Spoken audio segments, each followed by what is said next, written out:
So the world, it is changing, and it's changing rapidly, and it's been driven by a number of things. Firstly, population growth. It's huge. That population growth itself is predominantly in emerging economies, where we're seeing rapidly expanding cities. We're seeing more affluency, and these are putting big strains on the three key natural resources on the planet: food, energy and water. So for that growth to be sustained, what we're going to need to see is the provision of clean and efficient and available energy, water and food.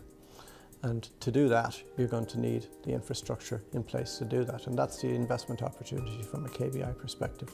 Like KBI Global Investors, we have a long track record in terms of investing in companies that are involved in listed infrastructure globally.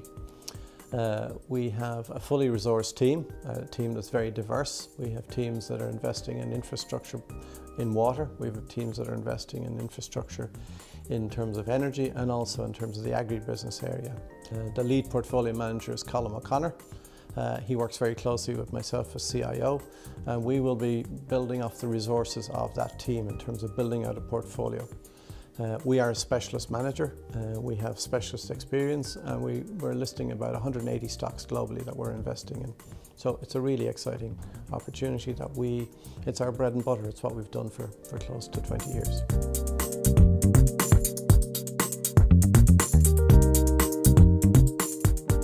We're typically looking to invest in asset owners or operators of infrastructure assets.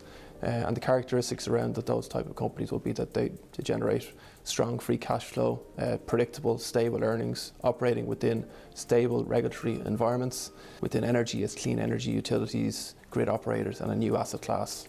Yieldcos has actually recently emerged as an investment within that space. Assets within the water space, we invest across wastewater utilities, regulated water utilities, wastewater treatment, water reuse, desalination. So it really covers a wide variety of end markets, and equally an area which we think is often ignored by the market in terms of infrastructure is the area of land, food and agri. So supply chain services companies, land management, REITs, grain storage and grain handling.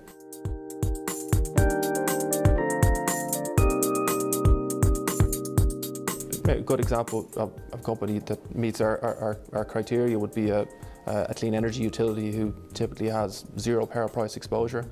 Power purchase price agreements, typically in excess of 25 years, so long duration assets where all the income is paid back to shareholders in the form of dividends.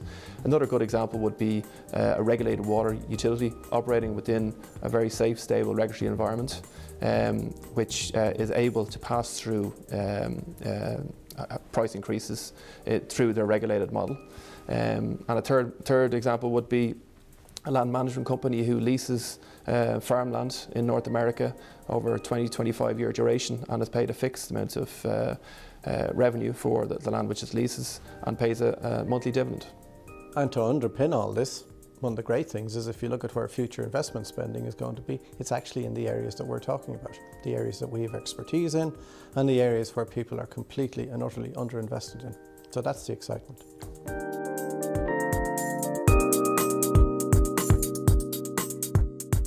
Responsible investing is at the heart of what we have done here at KBI Global Investors for decades. At this stage, we've been managing portfolios in a sustainable way for some of our clients. When we are looking at stocks to include in the universe for the infrastructure strategy, we're looking at stocks that are addressing the huge infrastructure needs that will help society, help people right around the world to get the clean energy, the safe food and the safe water that they need.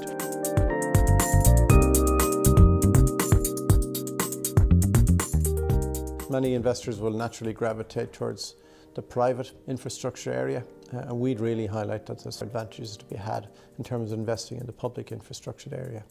Some of those advantages we'll point out will be liquidity, cost, better transparency, and also from an investor's point of view, much better diversification. You know, you're not investing all your money in one or two big projects. It's a well-diversified portfolio. And in the public infrastructure area, one of the key advantages is the immediacy of the investment.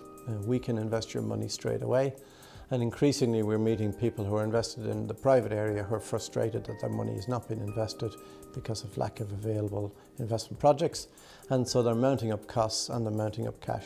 So that said, it's not either or, but from our perspective, an investor should have investments in public infrastructure.